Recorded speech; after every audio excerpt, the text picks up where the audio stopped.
This movie is based on the 1972 children's book of the same name by Barbara Robinson. It's a Christmas story that wants to be a Christmas story, but it's more straightforward about the meaning of Christmas, especially to Christians. The movie tries not to seem too nice, however, it's not naughty enough for any truly edgy humor that mixes sentimentality and sarcasm. It stars Judy Greer and Pete Holmes as Grace and Bob Bradley, who are wasted in half-baked roles. The movie starts out very slow and struggles to build any momentum. The movie can't figure out who the lead character is, with Grace, Beth, and Imogene all taking turns as the center focus. Grace's character is too straightforward, and would have been more interesting and relatable with more playful approach. Bob's character is wasted, he's always puttering around in the background, not particularly helpful with anything. He has nothing to do except deliver weak one-liners and a Christmas ham. This movie fails to dig deep in exploring its own true meaning of Christmas. While Christmas movies have become more secular over time as Christmas transforms into a cultural celebration rather than a religious one for many Western countries, this movie wants to remember the holiday's roots. However, the end result is really jumbled.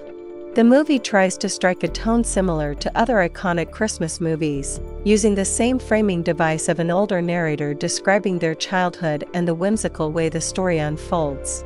However, the film asks for a lot more emotional vulnerability than those movies, and it doesn't always balance its emotional appeals with its gimmicky depiction of the Herdman children. Simultaneously painting these kids as cartoon villains and misunderstood underdogs, the Herdmans aren't the only source of cognitive dissonance in the film. Even in an exaggerated fairy tale, it's difficult to believe that the spirit of Christianity that the film is otherwise in tune with is lost on all these characters.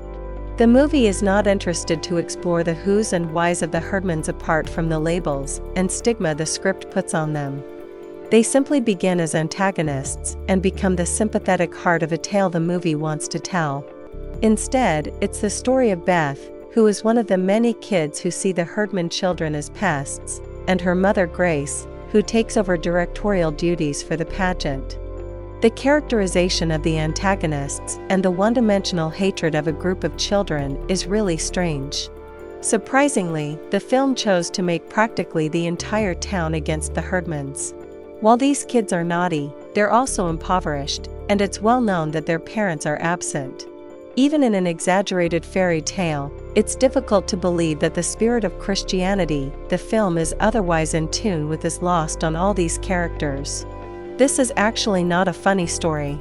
It's about seeing people as more than the sum of reputation born of gossip and prejudice, behavior, and the judgmental attitudes of others, or in this case, the script itself.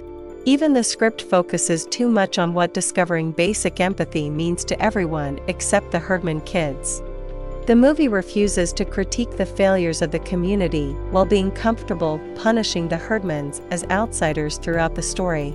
The sweet ending is completely disconnected from the fact that the town was perfectly content to villainize these children for years and leave them out in the cold. This perspective creates a problem, because the Herdmans are more interesting than any other character in this story. The Herdmans' eldest sister, Imogene, for example, who wants to play Mary, is just a kid who wants to be appreciated, liked, and even loved, and it's not as if any of that is happening in her home.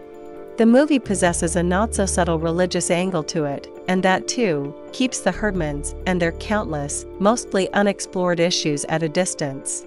Ultimately, the Herdmans are not here to be the subjects of real empathy, but to teach the town about the true meaning of Christmas. Overall, it's not worth to watch this in theaters, just wait on your streaming service.